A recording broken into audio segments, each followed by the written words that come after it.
Over the last week, thousands of Tunisians converged at night on this central square in the capital to join an open sit-in demanding the resignation of the government. They are showing their anger at political violence that claimed the life of a second opposition figure.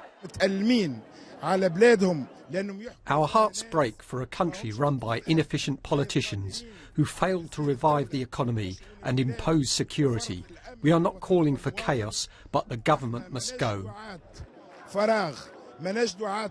On the other side of the square, there is a rival rally. The police are separating the competing protesters apart. For the pro-government protesters on this side, the overthrow of a government which was formed through democratic elections last year is simply unacceptable.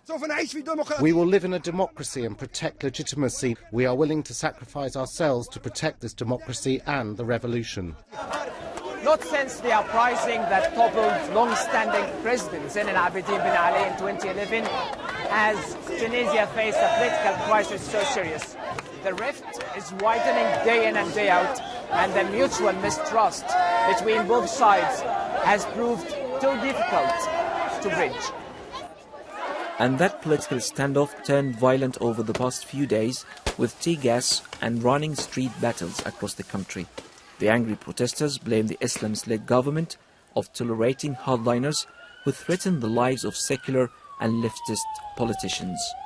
Mohammed Brahmi is the second politician to be gunned down by suspected militant Islamists in 6 months. His funeral on Saturday sparked a burst of public anger against the government. The government remains defiant in the face of opposition demands that it should resign. But here in the street cafes, you can trace the aspirations and disappointments of the country's revolution. Many of the Tunisians who spoke to us said that both government and opposition politicians have lost all credibility.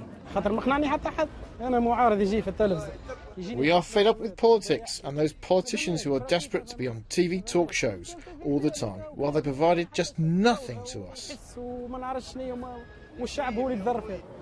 Despair seems to be winning over hope in a country where the Arab uprisings began and which is now experiencing the most difficult stage of its revolutionary transition towards democracy.